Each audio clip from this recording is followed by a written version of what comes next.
Hey, my name is Michali Friedman. I am the director of Embrace Therapy, and I am really excited to be on the OK Clarity platform to talk to you tonight about what I call the 5 hot topics.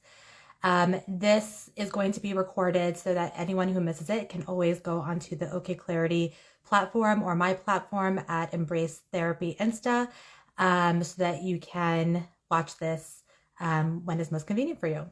So let's dig in. I'm going to do what I did the last time I did a live, where I'm going to talk about the topic and then I'm going to answer some of the questions that were submitted. And then if anybody has questions, anyone who's here, you can feel free to put that into the comment section. And if there's time at the end, I would love to answer your questions. So, as the director of Embrace Therapy, I would say the 3 main things that we specialize in are premarital work, couples work, and intimacy.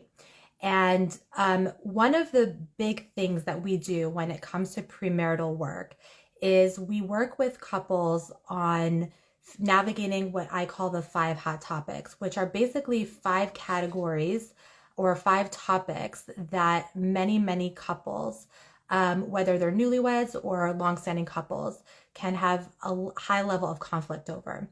And the reason that we go through this, especially when it comes to premarital work, is because we want to give our couples the tools so that they're set up for success and they know exactly what they're getting into and how to navigate things that can tend to cause us human beings some friction.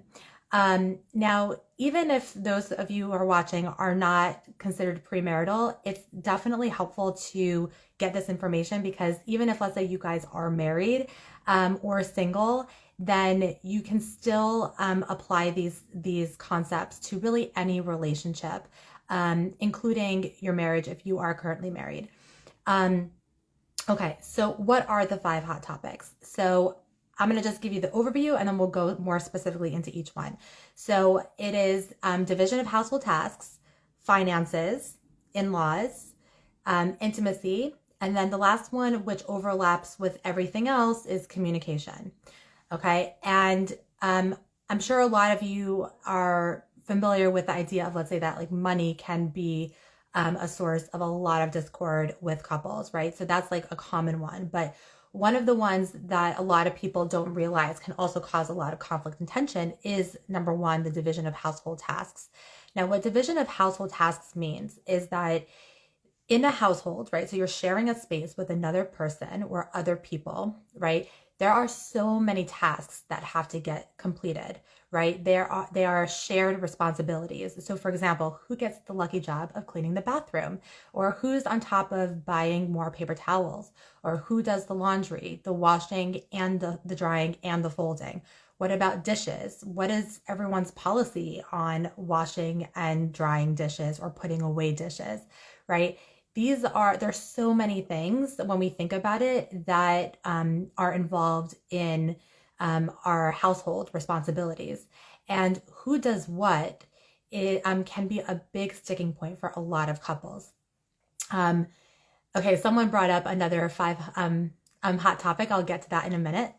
um, so when we talk about division of household tasks, right? And I'm going to just speak as if I'm talking to the premarital couple. And again, this can apply whether you are single and you're sharing an apartment with a bunch of other people, or if you've been married for many years and you find yourself fighting over the dishes in the sink for the upteenth time. Okay. So the way that we navigate division of household tasks is that it first helps to understand where we come from, because that informs our expectations. So some of the first questions that we want to have with our spouses is, who did what in your household growing up? So did your mother do the bulk of the work? Did your father do the bulk of the work? Was it split 50-50, or was it split in some other way? And also, what do you feel about that, right? Classic therapist question. Did you like that setup? Was there friction with that setup in your household? Was there a partnership and teamwork, or did someone feel like they were carrying the bulk of the mental load and the household load, right? So these are questions that are going to be really important to dialogue about with your spouse. because again, it's going to inform what some of your subconscious expectations are with your life partner, right? So for example, if my mother always took out the trash and and let's say a husband is expecting his wife to, to have that in her domain, right? And then she doesn't do that. And then she's meanwhile thinking, well, her father was the one that always took out the trash, and she's thinking it's a guy's job, right? So then meanwhile, the trash is not getting done. And then both people are kind of looking at the other person like, why aren't you doing your job here? And that can create friction. Now, repeat fights tend to get more and more escalated with time if they have not been resolved. So that's why it's really important to have these conversations proactively so that we can really preempt those high conflict kind of situations. So once you pinpoint what your expectations are, that's when you get to decide, does this work for me? Does not work for me? And then the next step is going to be a list where you both put down every single thing that has to get done in your household. Every single thing that you could imagine. And obviously you can always go back to the list and add to the list. And then you have a conversation about who's going to take what. Now, that conversation is going to be based off of many different factors, from who's good at one thing versus the other, who prefers to do one thing over the other. And then if there are things that both of you prefer not to do, then to compromise and like each of you gets half of the things that you don't like to do, right? So for example, I hate washing dishes. Okay. So that's something that my spouse does not mind doing as much. So that's a job that he gets to do. Right. But there are plenty of other things that I love to do. Like I love Windex and counters. So for me, that's a job that I get to take and I enjoy it. Another thing to keep in mind with this hot topic is that things can change and preferences can change. And also the needs can change and the capacity and capability of the spouses can change. And so this is an ongoing conversation. You can always go back to the drawing board and discuss any complications that arise, right? So if, let's say someone isn't feeling well, but that means that they're not going to be able to do their job. So having a conversation about who's going to do the job or just letting it kind of, build up is going to be important.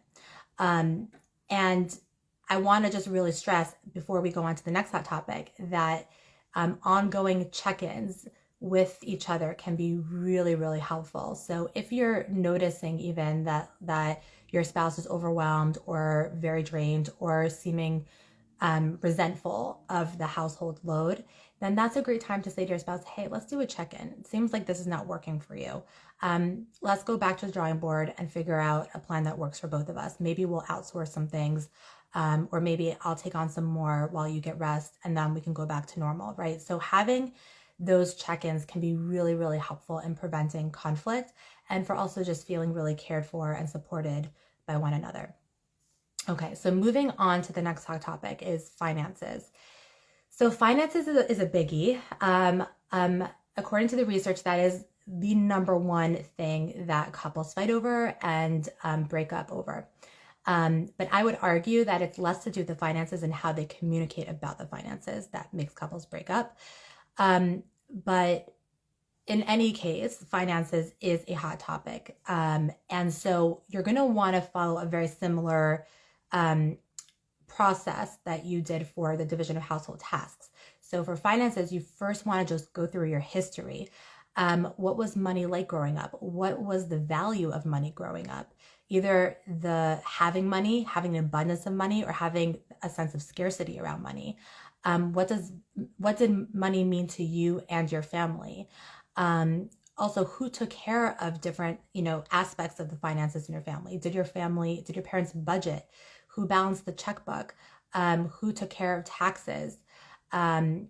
It's really, really important to be attuned to your history, because that also very much informs your expectations of your spouse and yourself. And it can also come with a lot of fears that we may carry with us around our sense of security, which is heavily tied to our finances.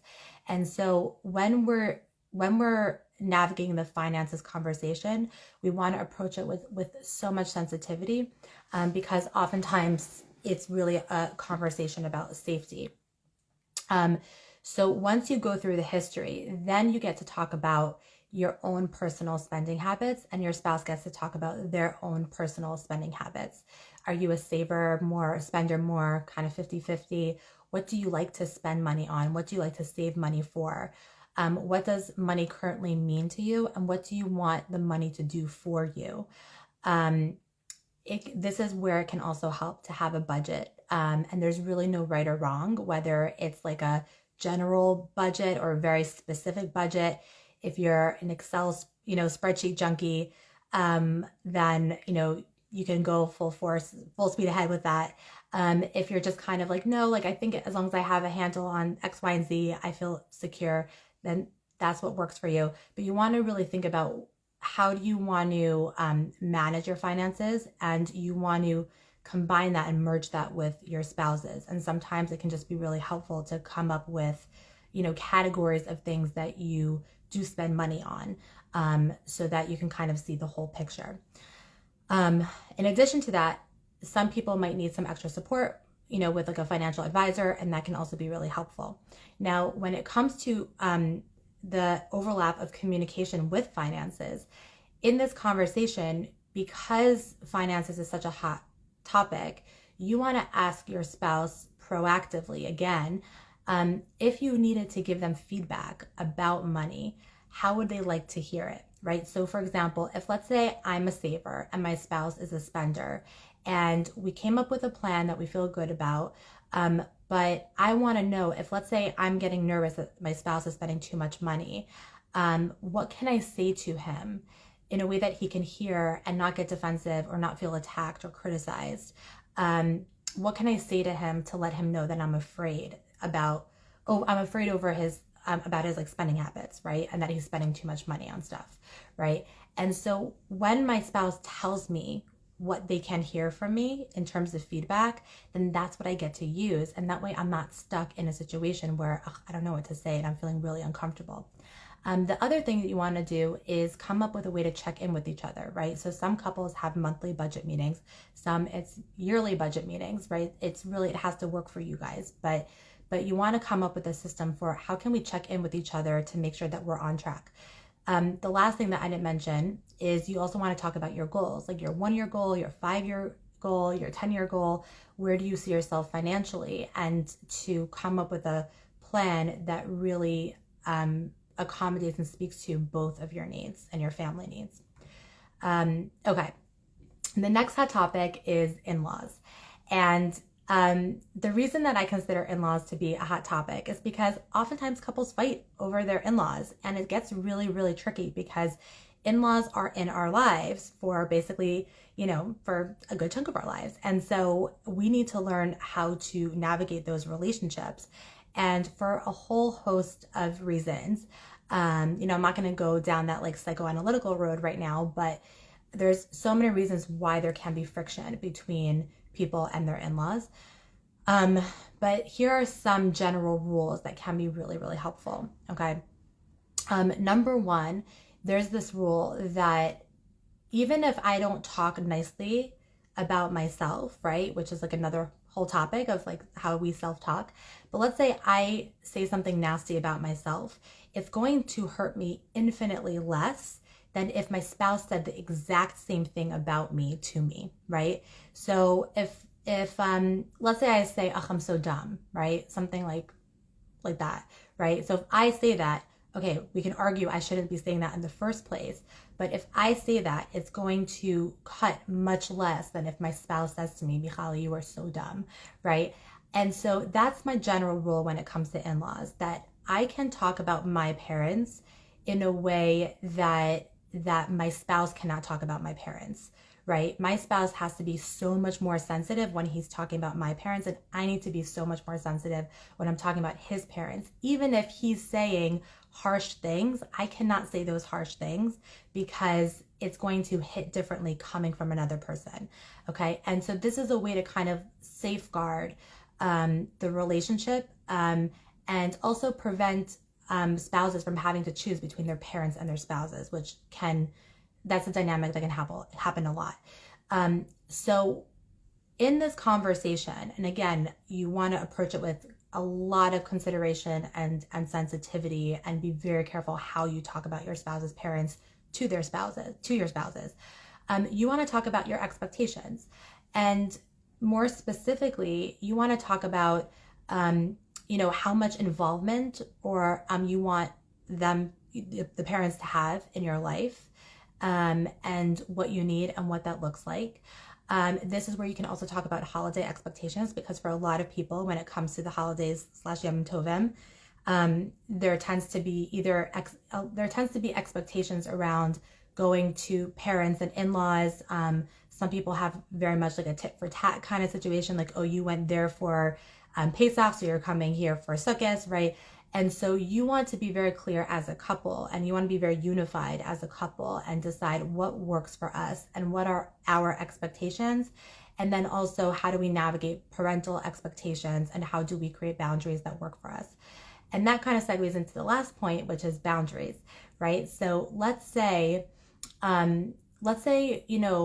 down the line, right, there are going to be issues that can come up between you and your in-laws, right? Because it's a relationship just like any other relationship, and communication is needed, right? So how you navigate that conflict and that tension is going to be really crucial, not just for your relationship with your in-law, but also for your relationship with your spouse, because again, it's your spouse's parents. And so one of the things that you want to talk about proactively in this hot topic conversation is, if I need to give, you would ask your spouse, if I need to give you feedback about your parents, how can I do it in a way that is sensitive to the fact that they're your parents, that is respectful of your relationship with them, and also ensures that my boundaries are intact, right? And so when you have this conversation proactively, when down the line, inevitably something does come up, you're much clearer on how to approach it with your spouse. And then together as a team, you can navigate that and deal with that. Okay, next topic is intimacy. And when it comes to intimacy, it's very tricky, because oftentimes people may be coming from similar backgrounds, but they may not realize that there are differences when it comes to their sexual histories. And so this is tricky, especially in the frum community. So one of the things that we always do is we just acknowledge that this is a hot topic, and that it can be really hard, especially, again, if we're coming from a very frum background, it can be really hard to just talk about these things out loud with our spouses. Even if we're marrying them, it could just be uncomfortable because the topic is so taboo and so private and personal, and we want to treat it with a certain sacredness and modesty. So we want to talk about, in this hot topic, right, the signs of when we might need help as a couple and some extra support. We want to talk about if we want to know about our partner's sexual histories. And if we do want to know about it, we will also want to talk about and plan for how much of it do we want to know, what we should include in our sharing and what we should not include in our sharing.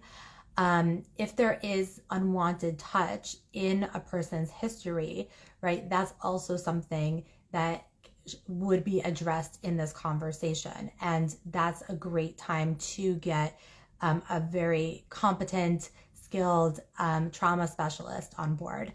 But this is the conversation where all of that's discussed and negotiated. Another part of this conversation is also the family culture around intimacy. Was it spoken about? Were parents affectionate with each other? What are expectations going into the relationship? Or if you are in the relationship, what are your expectations in general? Do you have any fears around this area of life? What are your needs, right? Do you have any questions? And also, how can we communicate about intimacy with each other, right? And that gets into more like, also, how do we say no? How do we say yes? How do we invite our spouses to an experience, right? These are all questions that we would ask each other in a conversation on this hot topic. Okay, and then the last hot topic, and then I want to make sure we have time for questions, is communication. And communication, again, it overlaps with all the other hot topics. And this is where we discuss the different styles of communication. So it's kind of like a spectrum, right? So we've got passivity, and we've got aggression, and we've got a combo of like passive aggression, right? And then we can fall anywhere on that spectrum generally.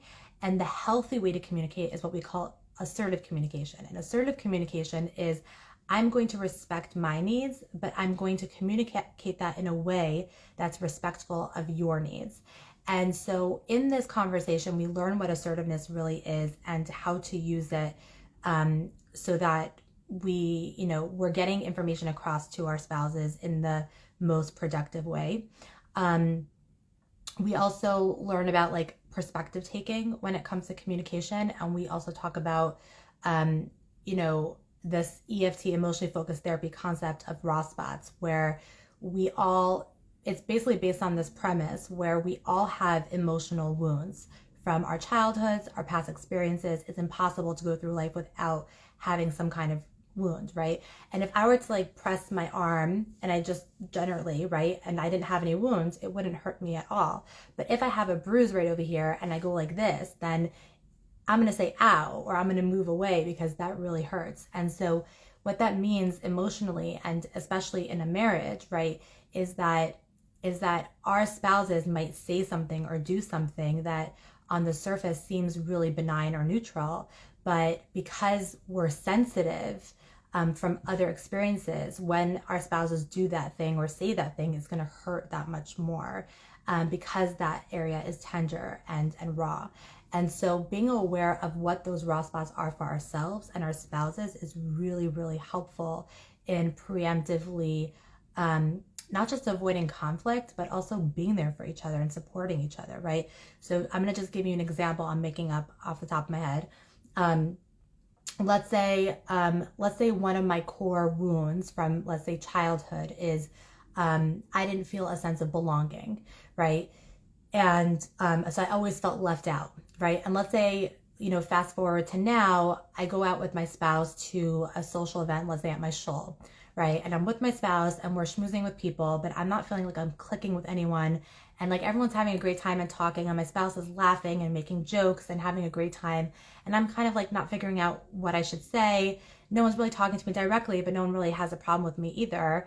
I'm just feeling a little out of it, right? So it's not just in the situation I'm feeling out of it, but now because I have that core wound of not feeling a sense of belonging, I'm that much more sensitive to that. So now it feels devastating and I feel alone, right? So if my spouse knows that that is my raw spot ahead of time, they can put their hand on my shoulder. They can say, hey, how are you doing? Or check in with me. Or they can say, hey, I just want to let you know I love being with you here, right? Having that knowledge of my raw spot ahead of time can enable them to show up for me in such a profound way in the here and the now. If they don't do that, right, then I'm going to just walk around feeling that much more alone. And then my spouse, when we get home, might say, oh, that was so much fun. I had such a good time. And then I might be in a really bad mood and feel really yucky about myself, right? And that can also escalate into some kind of fight, right? So understanding our raw spots is really, really crucial for so many different reasons. And then the last thing I'm going to say is this idea of championing each other's needs as if they're our own, right? When we talk about communication, it's not just about advocating for ourselves and trying to get our thing, or winning the fight. It's really about understanding that we are going to make sure that we're advocates for our own needs, and we're going to make sure that our needs are met.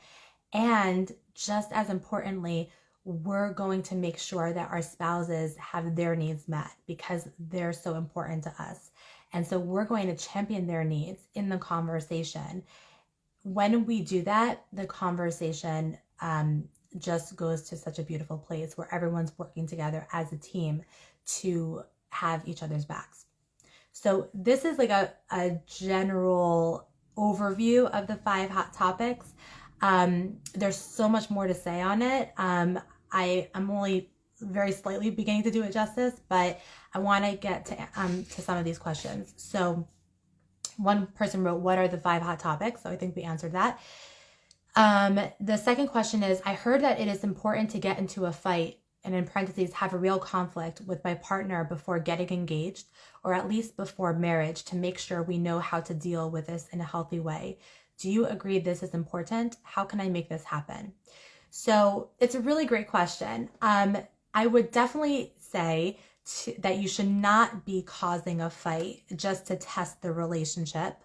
And I like that you put in parentheses, have a real conflict. So fights and conflicts are 2 different things. Fights are conflicts that go awry and that go sour.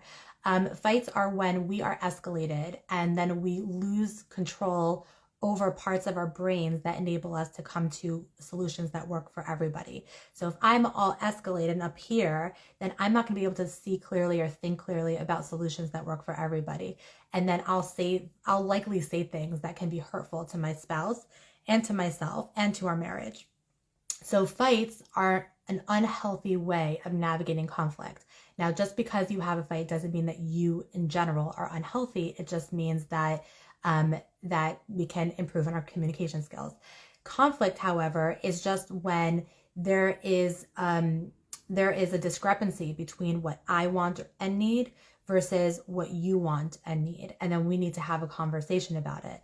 Now, navigating conflict happens all the time. And so you want to definitely see if your partner that you're dating, you want to see how they navigate conflict and if they can do that effectively enough. And you also want to see how they manage their own emotions, right? So it doesn't have to be that you get in a fight with them, but if let's say they're having a stressful day at work, you want to see how they manage their emotions when they get home. Do they know how to regulate themselves? What do they do when they feel like they need to calm down? What do they do when they get angry? You want to see how they navigate their emotions, and you can talk to them about it too, and go over it with them and see if they have any insight. Okay, number 2, what is the healthiest way to fight with a loved one? What is the ideal? What should I be striving for? So great question, and I hope that I answered this in little pieces throughout this live. But basically, the way that we fight, or really I would replace that with the way that we have healthy conflict, is by learning how to take turns listening and speaking. And that is something that we go over in with the hot topic conversation with communication. And so learning how to really sit and take turns listening and speaking, listening in a way where you're really taking in what your spouse is sharing with you. You're picking up on the emotions that they're experiencing, not just the words that they're saying. And you can really hear and understand their emotional experience and what their needs are. And speaking, in the role of speaking, that you can say what you need and how you feel in a way that's not attacking and not critical of your spouse. And it's very unique and personal to you, even if your spouse hurt your feelings, right? So you can say, I felt really, really hurt when you used that word because it just made me feel like you think I'm da-da-da-da-da-da, right? So that's very vulnerable and that's non-attacking, and you're sticking to your experience, your feelings, your needs. And I think there's like this line, would you rather win or would you rather be right? And when I think about your question of what should I be striving for, you want to strive to win. And that question, would you rather win or would you rather be right? Being right means that your spouse is like walking away, feeling yucky about themselves, feeling ashamed or feeling put down, and just like, embarrassingly saying, okay, fine, just have it your way, or yeah, you were right, I was wrong. And them walking away feeling yucky, and then you kind of getting what you want and them admitting that, but not any closer. So what you should be striving for when you do have conflict is that you and your spouse are actually closer after you have that conversation, navigating the conflict, because you both feel so cared for that you're having each other's needs in mind, and you have a better understanding and knowledge of your spouse. You know what their needs are, you know what their feelings are. You got to know a little piece of them a little bit better through the conflict. That's what you should be striving for. The last thing I just want to address, and I'm just scrolling up to the beginning of this, someone wrote, parenting should be in your top 5. From my experiences, it's one of the biggest sources of conflict between couples. So yeah, so parenting is a big hot topic, but I would consider that to be more of a life transition, right? Where there are different stages of life that we go through that can increase conflict, right? So giving birth, postpartum, parenting, menopause, sandwich generation, marrying off children. There's like so many things that we can go through that can increase tension and create more conflict in our marriages. I would say that if we are working on our intimacy and we're working on our communication, right, then navigating parenthood gets a whole lot easier. And I think that, yeah, maybe that can be another, like that could be like a 6th hot topic. But I think it's kind of the same formula where you want to discuss your expectations, your fears, your goals, your histories, and your childhoods, and having some kind of game plan so that you guys can work together and be a unified front. I know we're 1 minute over time. I hope that this live was informative and that I got to answer at least some of your questions tonight. And I'm going to see you guys, I think it's in a week or 2 for another live. And thank you all for joining me, and I hope you have a great night.